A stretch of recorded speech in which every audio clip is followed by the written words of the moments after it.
Chapitre 45. Le monde juste. Conduit aujourd'hui dans toute la vérité par le Fils et les prophètes, vous savez que vous devez veiller à garder votre âme vivante, conforme à l'existence, pour qu'elle connaisse les mondes magnifiques à venir sur le long chemin de vie, au début duquel nous nous trouvons. Aussi, chacun pratiquera la loi et circoncira son cœur. Car on vit pour aimer et non pour détruire, pour jouir de l'existence et non pour souffrir. Pour qu'il en soit ainsi, il est indispensable que les conditions de vie soient naturelles et équilibrées, comme aux origines, de sorte que les nouveau-nés trouvent toujours une terre pure, intacte et telle qu'elle fut créée. Par conséquent, il est nécessaire d'éduquer les enfants sur les œuvres de l'Éternel, pour qu'ils ne puissent plus faire ce qu'il ne faut pas, comme promouvoir l'utilisation de machines qui prennent possession de vos vies et de la terre entière, en faisant tout périr, ou encore s'écarter de la moralité. Sur les besoins primordiaux. Un homme se façonne avec l'éducation qu'il reçoit dans le milieu où il évolue. C'est pourquoi naître et évoluer dans les traditions et les coutumes des pères supprime l'aptitude à les remettre en cause. En effet, les êtres trouvent toujours normal ce qui les entoure et faisant partie des éléments avec lesquels ils sont faits. Ainsi, l'enfant qui naît et grandit dans la ville ne s'apercevra pas qu'il évolue dans un milieu fortement nuisible, tandis que l'enfant de la campagne, qui grandit au milieu des animaux et dans toute la nature, ne pourra jamais s'écarter de la vérité avec laquelle il s'est formé, et ses jugements resteront bons durant son existence. Lui fera toujours preuve de bon sens et aura une vision exacte du monde et de l'ordre originel établi par le Créateur. Pour vivre paisiblement sur les hautes cimes, à la manière des anges de la roue, l'homme a besoin de son milieu naturel assurément, mais aussi d'être éduqué dans ce milieu. Il lui faut également ses proches, son peuple, son entière liberté, et pouvoir s'en remettre à son Créateur. Ceci étant l'essence des membres d'une famille. Il en est de même pour toutes les familles de la terre. Par conséquent, la réunion des familles du royaume, qui se fera autour de la loi de la nouvelle alliance, ne changera pas les besoins de chacun. J'explique que ce qui est nécessaire à une personne et à sa famille est pareillement nécessaire aux autres personnes et à leur famille, et que le fait qu'il y ait plusieurs familles associées ne doit pas changer les besoins de chacun. Sûrement, ce qui est dit ici n'était nullement le cas dans les villes et le monde hiérarchisé, car les membres de la classe dirigeante et de la classe riche, pensant fermement être supérieurs aux autres, vivaient d'autrui et non de la terre à laquelle ils étaient étrangers. Aussi, les exigences des uns n'étaient pas celles des autres, et ce qui en découlait était outrageant. Sur sa nouvelle terre qu'il va créer, Dieu annonce par l'Écriture que personne ne travaillera pour le bénéfice d'un autre, et que chacun jouira des œuvres de ses mains. Aussi, faites-vous à l'idée que celui qui travaillera un champ pour lui-même n'aura pas à en travailler une multitude d'autres pour satisfaire les besoins et les exigences des habitants des grandes villes, d'autant que celles-ci ne sauront plus. Non, travailler de force pour des inconnus est une infamie aux yeux du Père, parce que cela amène forcément la moitié du monde à vivre de l'autre moitié, qui est tenue en esclavage. Or, celui qui a tout créé n'a point donné des hommes en pâture à d'autres hommes, ni des peuples en pâture à d'autres peuples. Dans cette simple parole de Jésus, quiconque veut être le premier parmi vous, qu'il soit l'esclave de tous. Ne trouve-t-on pas ce que doit être la pensée, le comportement et le regard que l'on doit porter sur les autres? Ne lit-on pas ce qu'est l'amour, la déférence, le respect d'autrui et la fraternité? Étaient-ce les sentiments et les attitudes des dirigeants des nations arrogantes qui s'enorgueillissaient d'être supérieurs aux autres? Maudit soit-il, qu'ils disparaissent à jamais.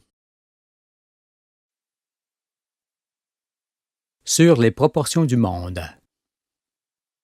Bientôt devenu compréhensif, humble et fort rare, vous ne cesserez de pratiquer la loi du royaume.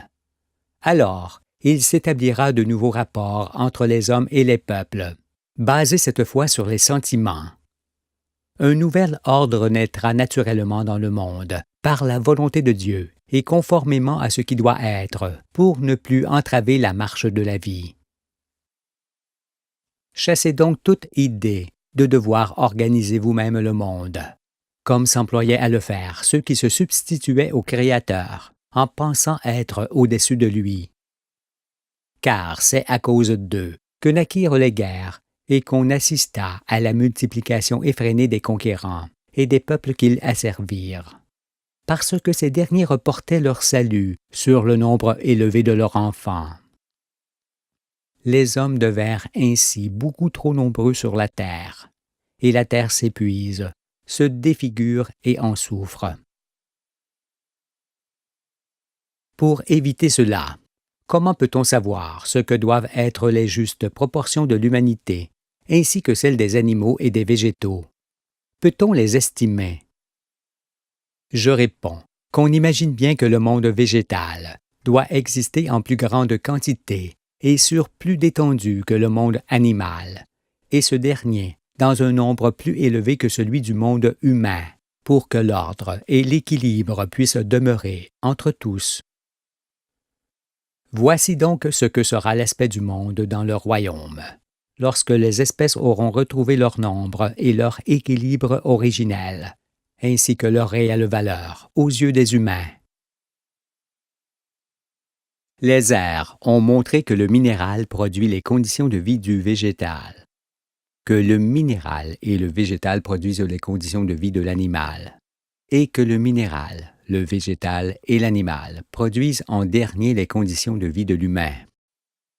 Si donc les éléments premiers et constitutifs de l'humain disparaissaient par manque de place, il est certain que l'humanité disparaîtrait avec eux. Ce qui n'arrivera pas toutefois, car tout n'est pas détruit dans le monde de Noé. Nous comprenons aussi qu'au long des ères, il y eut à la fois progression de la qualité des êtres produits en leur temps et diminution de leur nombre. Cela parce que ce qui est davantage élaboré est forcément plus rare. C'est pourquoi, dernier-né est le plus grand de tous les êtres que Dieu a créés. L'homme doit être le plus rare. Ses besoins étant supérieurs à ceux des animaux, il ne peut demeurer que si le nombre d'individus qui composent l'humanité demeure restreint. Sinon, il est obligé de tout piller pour durer encore un peu avant de disparaître. C'est pourquoi l'homme ne doit plus jamais sortir des règles que la nature impose et que la loi du Saint-Esprit définit clairement. Si donc, aujourd'hui, il n'y avait cette sélection naturelle qui s'opère par la séparation des hommes sains de ceux qui ne le sont pas, la surpopulation ne pourrait qu'engendrer la disparition entière de l'humanité. Et s'il est affligeant de constater ce surnombre qui commet un tel ravage, il est rassurant cependant de savoir que le jardin terrestre, l'Éden, redeviendra ce qu'il était, dès que ceux qui le piétinent et troublent les eaux auront disparu.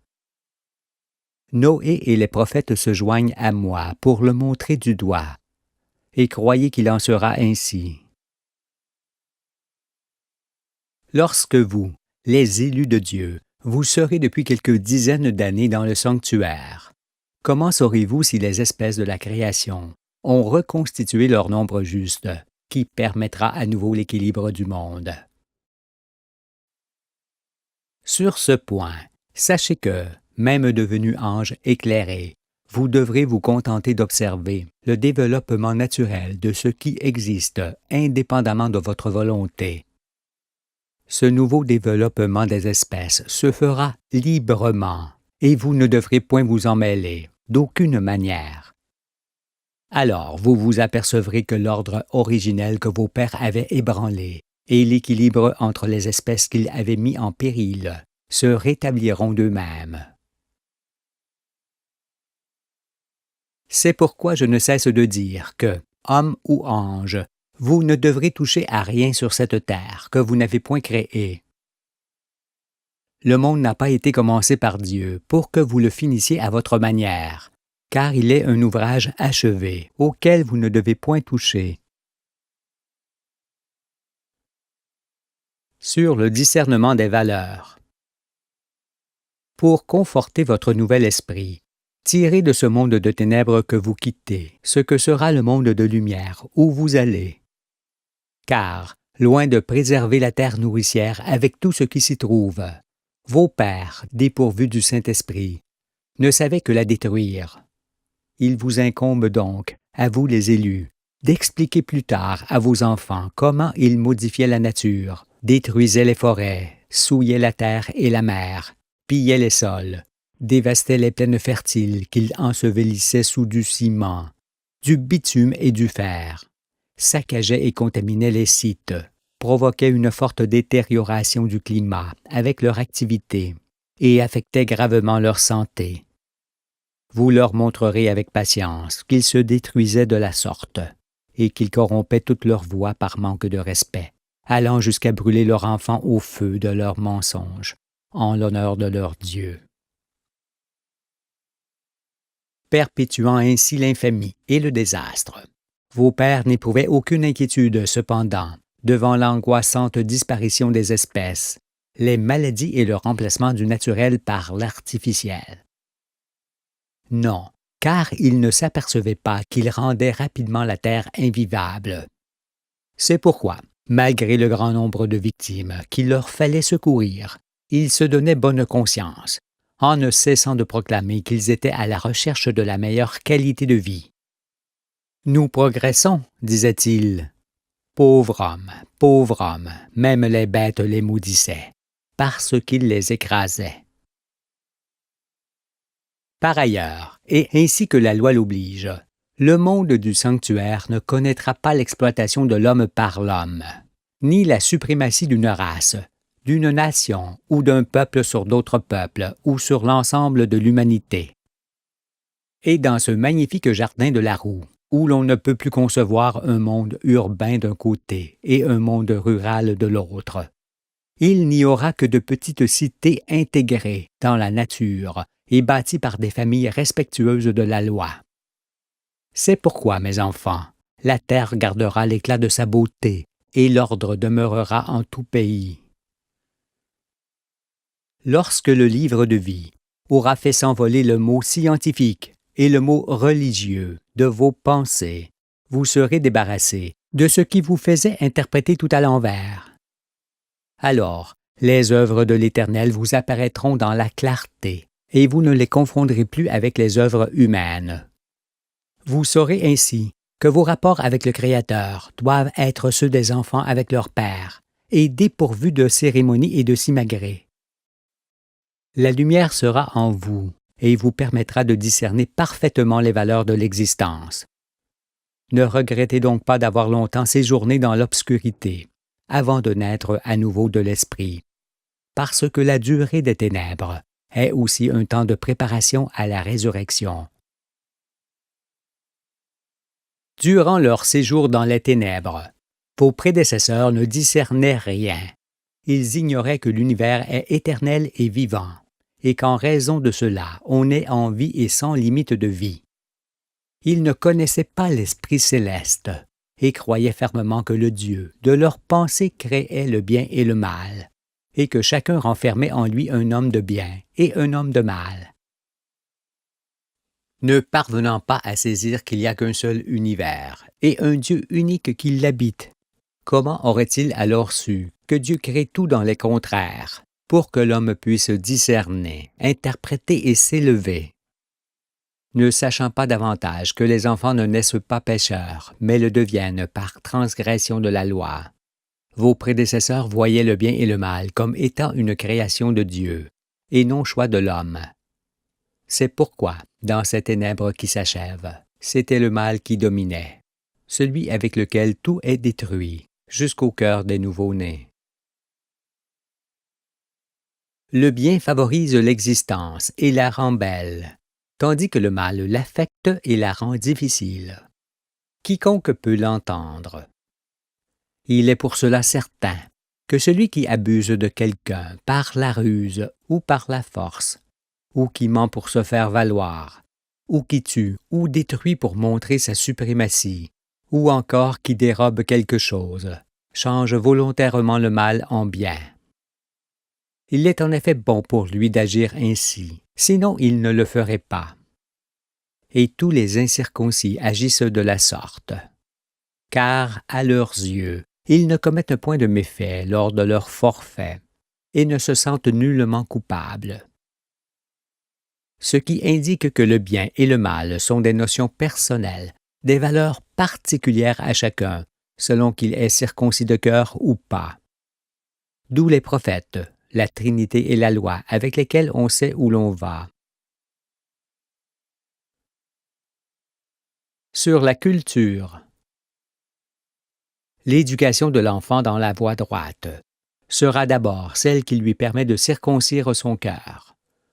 Après quoi, il apprendra seulement la lecture, l'écriture, ainsi que les choses élémentaires. Et ce qu'il voudra savoir de plus, il le découvrira dans les prophètes et le livre de vie de l'agneau, ainsi que dans les jours de son existence. Car la vie est en soi une étude quotidienne, devant se faire naturellement et librement dans le jardin, jusqu'au terme de la vieillesse.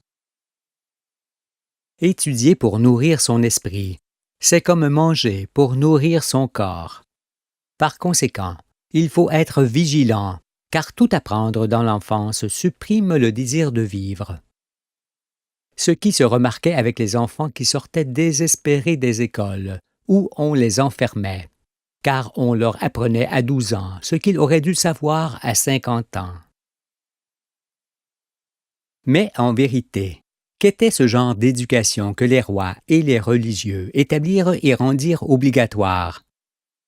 N'était ce point pour donner aux enfants une forme de pensée précise, pour qu'ils marchent ensuite dans les voies qu'on leur avait choisies? Je vous le dis, enfermer les petits-enfants dès leur plus jeune âge pour leur apprendre à se soumettre à autrui, ainsi que les meilleures méthodes pour vivre en faisant fi de la création et de la terre entière, en les privant en outre de leur jeunesse qu'ils auraient dû passer librement dans le jardin, suffisait à justifier le grand châtiment. Un être humain ne doit jamais être enfermé de force. Malheur à ceux qui ne l'entendent pas, car il y a d'autres manières d'éduquer et d'autres façons de corriger que celle de lui retirer sa liberté. C'est pourquoi emprisonner les petits-enfants dès qu'ils savent marcher, pour leur apprendre de force ce qui conduit au désastre, ou encore emprisonner les pécheurs pour les redresser et les remettre ensuite sur le droit chemin, disait-on, ne pouvait qu'attirer la colère de l'agneau. Car de telles pratiques, qui n'ont rien à voir avec la culture d'un être, sont indignes de Dieu et des hommes. Condamner l'enfermement et l'emprisonnement de tout être vivant, homme ou bête. Car pour être en faveur aux yeux du Père et sauver votre âme, vous ne devez plus perpétrer les horreurs de vos prédécesseurs. Nous avons vu qu'il n'y a pas de frontière entre le minéral, le végétal, l'animal et l'humain. L'homme n'est donc pas un être isolé du reste du monde. Étant au contraire le fruit de tout, placé au sommet de la création, il est doté de l'esprit que les autres êtres ne peuvent avoir. Mais cet esprit lui est donné pour qu'il se cultive et s'élève, et non pour qu'il remplisse la terre d'estropiés, d'infirmes, de malades, de miséreux, d'esclaves, de prisonniers, d'affamés et de désespérés, comme ce fut dans le monde de ténèbres qui s'achève. C'est pourquoi abandonnez l'habitude de penser en termes d'argent, de profit, de pouvoir et de suprématie, car ces choses-là sont les causes des iniquités qui ne se conçoivent pas dans le sanctuaire où vous allez. L'esprit, qui remonte des Écritures de l'âme, ne peut être parfait que s'il est à jamais délivré des contraintes imposées par l'ignorance. En effet, comment un raisonnement pourrait-il être juste si l'esprit est perturbé par de fausses croyances? Si l'on ne connaît pas les astres de la famille solaire, peut-on savoir ce qu'est la Terre et le monde qu'elle fait vivre? Peut-on seulement imaginer que le monde est d'un seul tenant et que l'homme, pour lequel tout existe, a fait exactement ce qu'il ne devra plus jamais faire? Qu'est-ce qui permet de le voir? Les yeux fermés par l'ignorance ou les yeux ouverts par la connaissance? Si vous savez répondre, considérez alors que vous êtes élu pour le royaume et la vie éternelle.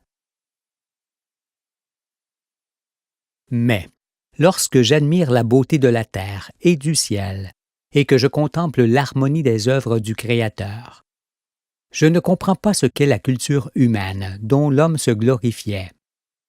Je n'en saisis pas le sens, ni ne sais à quoi elle servait. Cependant, il va de soi que la terre est un magnifique jardin que l'on ne doit pas quitter pour aller vivre sur d'autres astres, où il n'y a que pierre et poussière. Que vaut alors cette culture humaine à laquelle vous étiez accroché, et à quoi était-elle destinée? L'enrichissement de l'esprit doit pousser à vivre idéalement sur Terre, avec l'ensemble des éléments de la nature. Or, on ne peut y parvenir sans circoncire son cœur. La circoncision est par conséquent primordiale pour vivre, car c'est le monde entier qui en dépend